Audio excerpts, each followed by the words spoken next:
OTC, yeah. We on the come with it. Hey, fan club, nigga. Yeah, I'ma die a legend before I leave up out this bitch. I'm tryna touch $1 billion and make all my niggas. What's up? The Jawn Joi is here.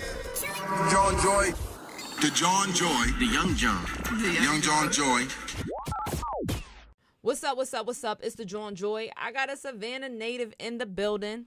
Mack Styles, what's popping? What's popping? How you doing? I'm happy to be here. I'm glad that you were able to come through. Yes, ma'am. You know, you out here in the A, rocking with a Philly one. I love the A. I love the A. You love the A? Oh, I ain't never been to Philly. I want to go to Philly. Oh, you got to make that happen. I mean, stay out the way because they be drawing up there. But, you know, you have a good time. You got to go when there's like an event. I like that lingo, too.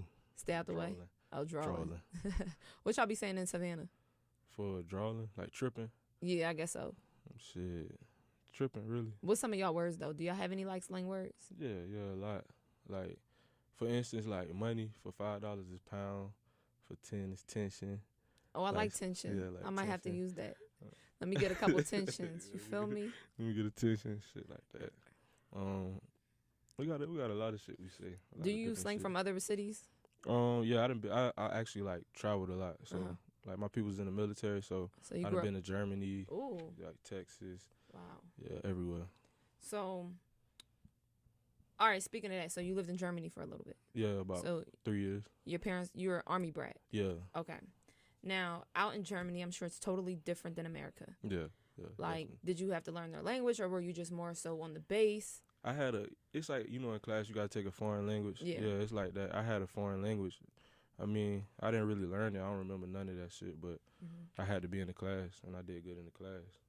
But I don't remember that would have been real hard if you could talk German, then you got a German shepherd, and you could just give it, like, those crazy commands, like, Schiklach, and then motherfuckers just start attacking. German is so, like, it's so hard to talk like that. Like, yeah, that shit is hard.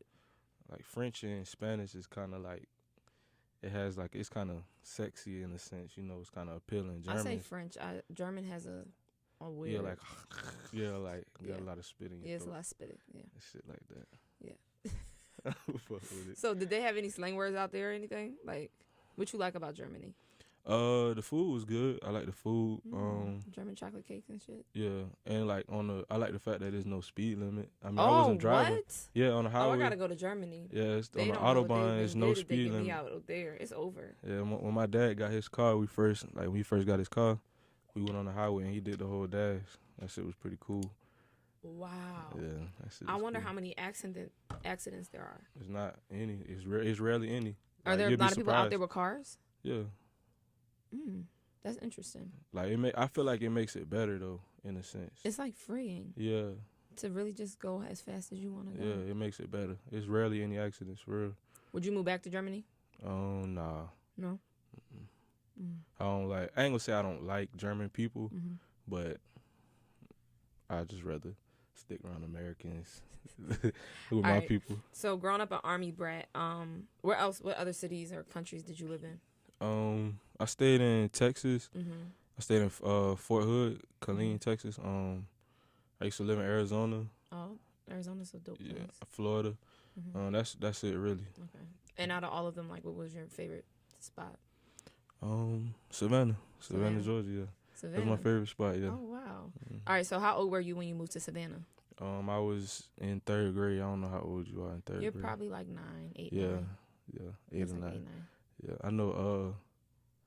Who had it was like 2004, 2005, something like that. Yeah. Okay. Did you? So once you got to Savannah, you didn't leave no more? Nah. Okay. Nah. Well, actually, I went to Florida for a year, cause my parents had deployed when both of them was gone. So. Oh, so what was that like? How long were they deployed for? A year and a half. So you didn't see your mom or dad for a year and a half. Yeah. And like, how was that? Like, who raised you? Like, what was it like being away from your parents for that long? It's so young. Like at first I didn't really know how to take it. Like I was crying and shit like that. But after a while, just being around my cousins and my family, like, and I was staying with my grandma, so I was good after a while. Yeah. But I did miss them. So. Did you get to talk to them often? Like, where was it? Like, yeah. How was the communication? Like they'll call me like every week, like twice a week. something like that. Yeah. That's crazy that they would like deploy like both parents. Yeah. At the same time, like knowing damn well they got a kid. Like My dad both. was he was so upset. Like he was real upset about that. Now I see this shirt you got on the come up. Yeah. Tell me about on the come up. I mean, a lot of us out here that's grinding, we like, man, I'm just on the come up. Like, I ain't looking for a come up, but I'm just on a come up. Like, I'm on the come up. You know what I mean? So just tell me a little bit about what that shirt means and the whole movement behind it. It's just something motivating to help motivate like my city. You know, where I'm from. Like I feel like my city itself is on the come up. We got like they building a lot of stuff around there. We got a lot of people doing music.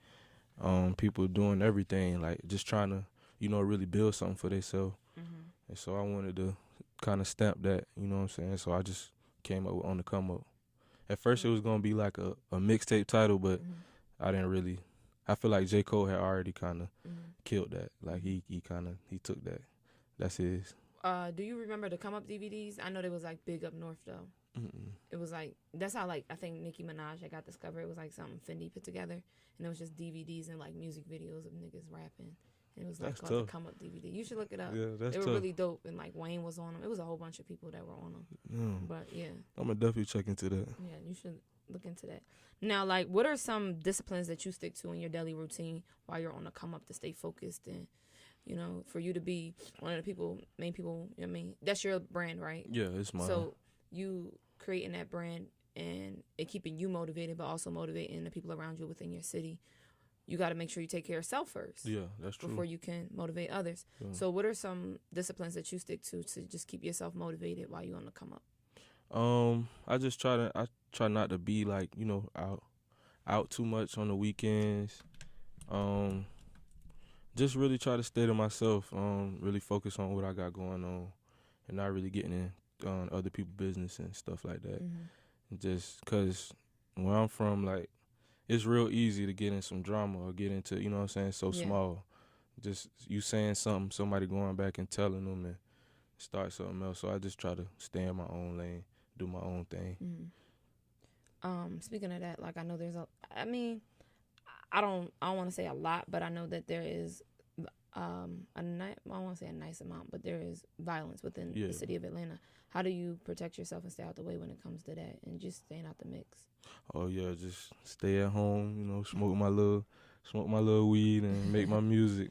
Probably mess with a couple chicks, but I don't really mess with too many people or bother too many people. Do you think the violence has increased, or do you think has it declined at all? Like, what do you think the climate is right now when it comes to the violence in the city? It really ain't changed. Shit. It just seemed like somebody dying like every other week or, you know, something like that. So it's like every other week. Yeah, it's like every other week or 2 weeks. And it's so small. It's not like it's not like Atlanta. Like, it's very, very small. You know what I'm saying? So like you'll know. Yeah. You know what I'm saying? Or you done seen the person. Yeah. It's crazy. All right, now, you were born in Huntsville, Alabama. Yeah, I was there for literally 2 weeks.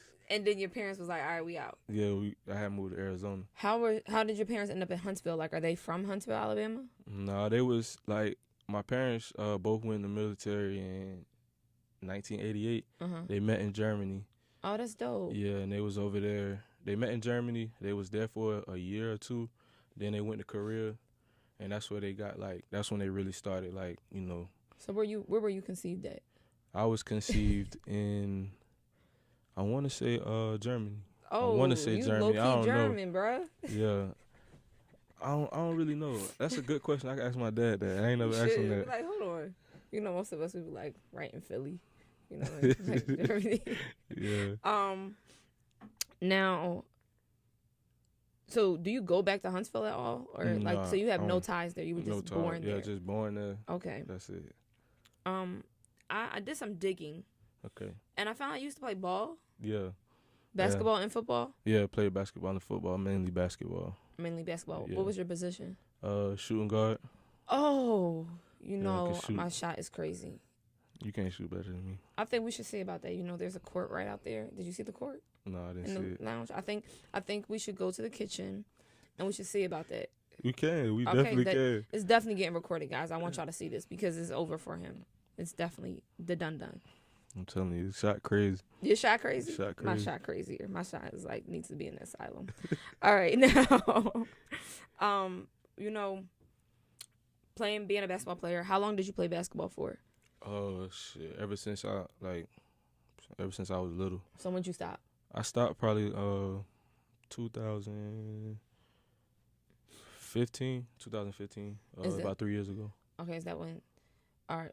Oh, so were you like in a league then, or were you just playing? Yeah, I was just playing. Okay. Did you play in school and stuff? Yeah, I played in school. So you played all the way through high school? Yep. Did you have aspirations of like going to the league or going to college to play basketball or anything like that? Yeah, I went to school right out of high school. I went to school for a year, but I broke my wrist. Oh, scar damn. right here, yeah. And then it just was downhill. So you're a lefty? Nah. Oh. That shit was just, I couldn't use it. Dang. Yeah, like. That messes a lot of people up. Like, I couldn't grip a ball. And I tried to play through it. Like, I played through it my whole senior year. And then I got to college, and, you know, with that, it's different. Like, you lifting weights. It's it's kind of like a job. Like, you know what I'm saying? So you can't be hurt, you know what I'm saying, or injured trying to do that. What were you in school for? I went to school. At first, I was going for computer information systems, but I changed it to business. Okay. Business administration. Okay. Now, what are your thoughts on that though? Like you said, because I think a lot of guys growing up, especially African American guys, they grow up and ball dreams are all in their head. Like it's football, basketball, whatever it is. Yeah. That's the way out. And then they get to a certain point, and they you want to be that for your family to show a better way of life and change your predicaments, and then all of a sudden you get hurt. Yeah. Were you one of the kids where it was just it was nothing but basketball dreams, and then you really didn't have any idea what you wanted to do outside of that? Because sometimes people go to school and it was like, I just came to play basketball, and then their major is unclassified or something like that. Yeah. Like, I wasn't necessarily somebody who was like, oh yeah, I'm gonna make it to the NBA, but I at least thought that I was gonna finish college.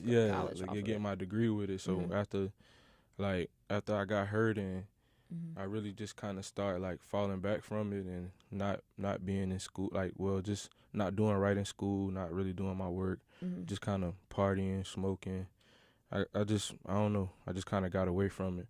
But my advice to any black kids is just open your eyes, kind of look at everything, give everything a chance. Play soccer, baseball, whatever. You know what I'm saying? Just give anything a chance.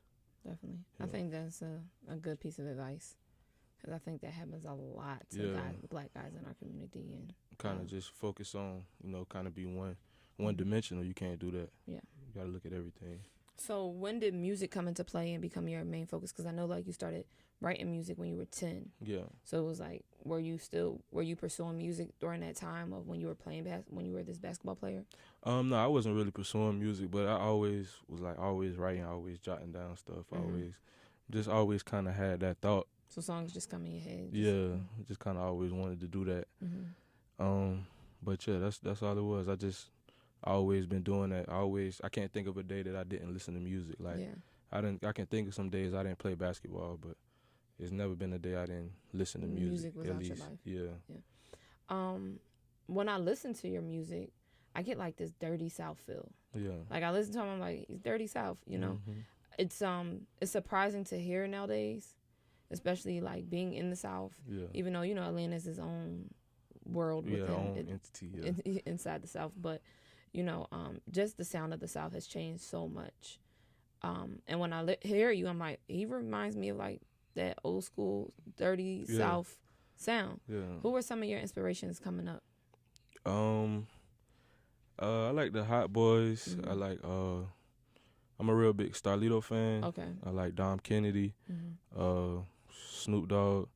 I'm more so of I'm not really into the new school thing. I like some guys like Lil Baby and stuff like that, but most of the guys I like are older guys. So what's on your playlist right now? If we pulled up your iTunes, your Apple Music. Right now you'll find Trouble, Nipsey, Alito. You'll find Dom. You'll find some people from Savannah too, Cap Street. Shit. Who else? I got one more. AJ. Okay.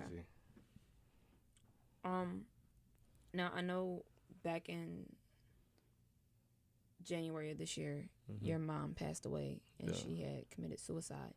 How has that like impacted you and affected you as just a person, but also as an artist? And at first, before you answer that, I just want to send you my condolences. Yeah, I appreciate that. My love your way, because that's a lot.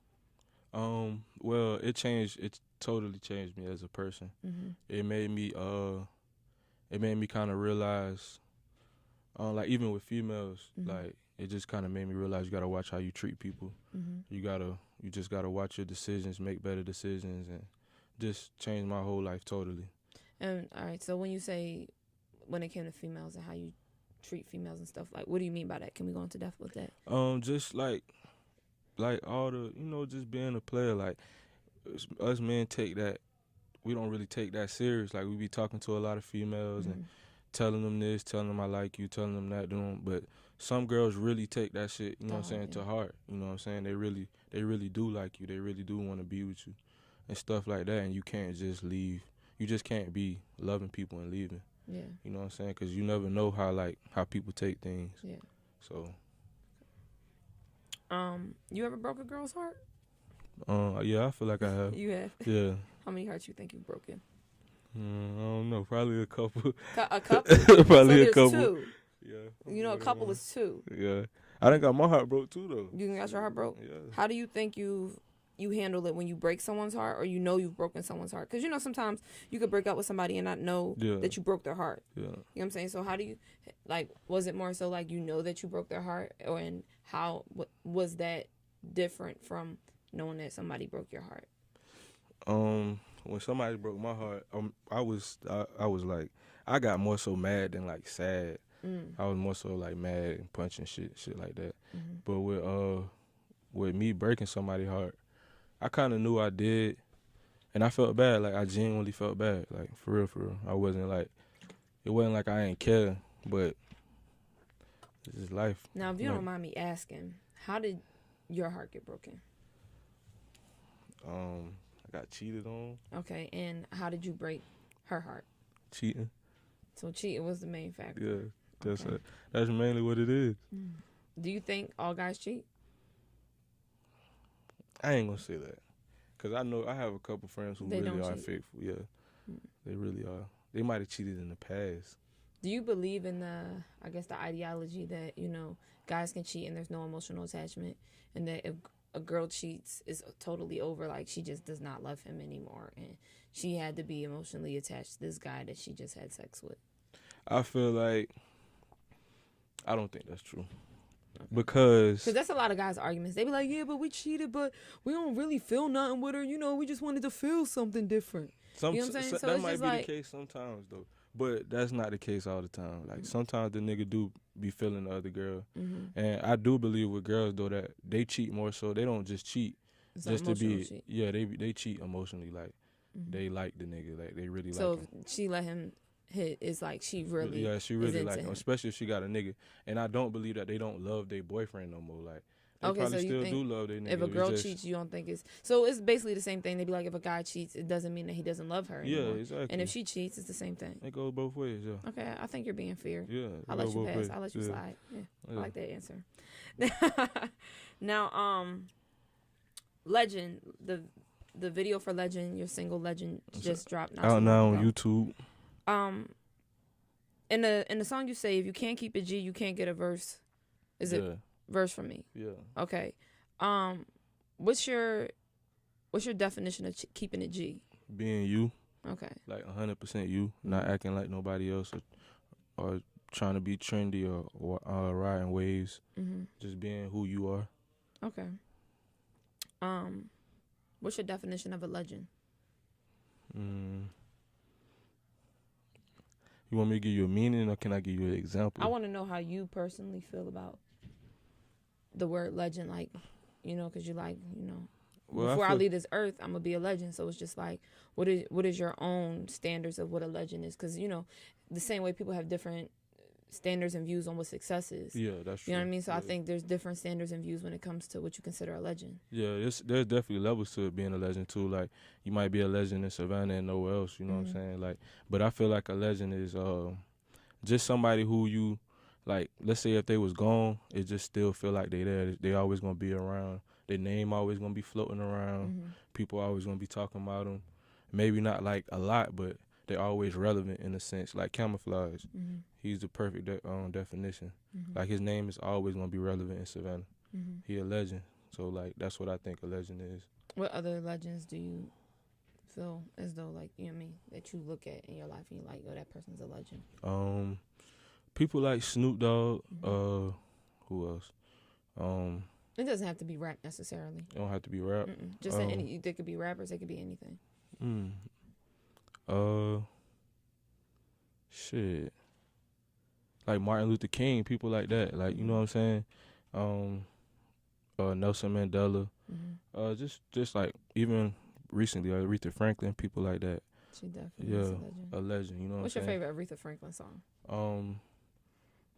I don't want to be wrong. No, I'm thinking about Anita. I was about to say Anita. I don't know how y'all be getting them confused. I was thinking about Anita. I'm not gonna sit here in front like I didn't really listen to a lot of but I listened to Anita Baker though. She told what's your favorite Anita song then? Sweet Angel. Okay, I'm gonna say I know more Aretha Franklin than I know Anita Baker. Oh, okay, yeah. I like. And Shaka Khan, I love Shaka Khan. I never really listened to her. Yeah, she was fine. Shaka Khan, Whitney Houston, all of them. Like she was bad back in the day. So Keeping It G coming out this fall. Yes, ma'am. All right, why that title? Because that's what the project is about. Just me. Like I said, just being yourself. That's what it's about. Like all the music is me, like 100% me. It kind of explains me. All right. What do you think are some G code of ethics that have left our society that need to come back? Oh, it's too many. Just give me a few. Shit. Mainly is these like the way niggas like talk nowadays. Like just talk a pillow talk, all that. Just gossip. Like, that's not G. Yeah, like niggas just be gossiping. All like that's really the biggest one, for real. Like that's why a lot of females don't want to be messing with niggas because niggas talk too much nowadays. I think guys do talk a lot. I think guys be talking more than girls nowadays. For real, they do. But I also want guys to understand that talking is a female trait. Like girls run back and tell their girls stuff. You shouldn't run back and tell your guys shit. Unless it's like, now if you got like you a real close day one, okay, like that's cool. You know what I'm saying? But just spilling business. Yeah, you get around a couple niggas that you know and don't know, and you still talking, you still telling, like that's lame. That's weak. Never happened to you? Yeah, a lot. A lot. Yeah. So how you keep your circle tight? How many you think you got around you that are like solid? Your main crew that you could call your real friends. Shit, you got shout out to Juan, shout out to Wayne, shout out to C-Moss, Charles. Shit, that's it really. Quan, ain't really too many. I probably got like 6 or 7 people. Oh, and India, it's a girl. That's my best friend. What do you think about that? The girl guy friendships. I mean, I have a few of them. Yeah. So I mean, I'm not opposed to them. I do believe that they can actually exist. But I'm saying like, why are you smiling like that? Nah, I'm just. I mean, like, so I'm just saying like, is she your girlfriend? No, okay. No, that's my best friend. So do you have a girlfriend right now? No, I don't. Okay, so when the day comes and you get a girlfriend, and this new girl is in your life, this new woman's in your life. And you're like, hey, these are all my friends. Oh, and here goes India, too. You know what I'm saying? Some girls get, like, a little, like, who is this bitch type of, you know what I'm saying? So it's like, how do you introduce that to the table when you meet a new girl and you're like, yeah, I got friends, and one of my best friends is a girl? Oh, I let them know, like, that's my best friend. It's like, she always been there for me. She always helped me out. Like, we talk about a lot. Like, she not, I wouldn't allow somebody new to come along and mess that up. You know what I'm saying? Just because they can't respect her. Okay. Would you feel the same way if like you started dating a girl and she had a guy that was close to her, like a guy best friend? No, I wouldn't trip. Like I don't trip about. Do you feel like those relationships can be like just friendships? Yeah, they can, but majority of the time they not. But they can. What do you think the percentage is? About 75, 70, 30. So the 30%, they're not fucking their other sex best friends. Okay, yeah, I'm definitely part of the other 30. That's good though, like because that's not happening. I don't believe it's like I don't believe it's non-existent, but I don't know. 75. Yeah, because most of it's not even on the girl end though. Most of the time it's the nigga. Like most of the time the nigga end up liking the girl, or you know what I'm saying. You make a little slick comment or a slick pass. That's what happened most of the time. I see. All right, now before we get out of here, keeping it G. Do you have a date yet? No, not an exact date, but I'm having a listening party September 22nd. Okay, so I was talking to my homie Problem Child. He said he gonna be DJing that day. Yeah. Shout out to Problem Child. Yeah, shout out to him. All right, now, back to keeping it G. I want to ask you, do you still believe in the value of OGs? Yes, that is so crazy. Like, I'm gonna tell you a story. Right, we was at a family reunion, and tell me if you would be offended. Okay. My dad, right, him and my little cousin was having a little funny back and forth, right? So then my little cousin calls him OG, and my dad gets mad. You feel what I'm saying? Like, you like, oh, we not in the streets. Won't be calling me nothing like that. Boom, boom, boom. And I had to stop him. Like, bro, that's not. I don't really feel like he was being disrespectful. That's like a respectful term. Like, that kind of means I look up to you. Like, if that was you, would you be offended? No, I wouldn't be offended. How old's your dad? 48. So he's born in like the 70s. 69, yeah. 60, he's 70s baby. Yeah. I think they have an issue with getting old. I think the 70s babies, they're coming. They're the generation that are going to redefine what it is to get old. They don't want to get old. They're the young at heart ones. The 60s, they cool with, but them 70 babies, oh no, they're not going for being old. So when they hear OG, they feel old. And that automatically is like, you calling me old. That's exactly what I told him. I was like, you just getting old, bro. Yeah. Like, that ain't even, that's not nothing to trip about or even make no fuss about. All right, well, one day you're going to be an OG. Yeah. You're going to be like, all right. Yeah, I'm going to be like, hell yeah. I'm like, shit, I ain't finna get mad at him. You feel me? It would be like, why you calling me? Yeah, why you calling me? Yeah, like, you just calling like, I don't know. It was just stupid to me, like, for him to get mad about that, but I still love him. Nah, I side with you with that. And I think 70s babies, you know, you guys are really dope. But I think y'all going to have to become okay with getting old. Yeah. It's going to happen, you know, one way or another. Mack Styles, I appreciate you for coming through, chopping it up with me. I appreciate you for having me. No, anytime. Let everybody know where they can find you at. Yeah, you can find me on Instagram at Mack Styles. That's all lowercase with an underscore. Same thing on Twitter. Mack Styles, all lowercase with an underscore. And you can also just type my name in on YouTube or SoundCloud with Mack Styles with a $sign on the S. Bet, and y'all know, go check out that new video, Legend, out everywhere now. Yes, all right, sir. Peace. It's your girl, Jawn Joi. I'ma die legend before I leave about this bitch. I'm trying to touch a billion. Joy, what's up? The Jawn Joi is here. Jawn Joi, the Jawn Joi, the young John. Young Jawn Joi.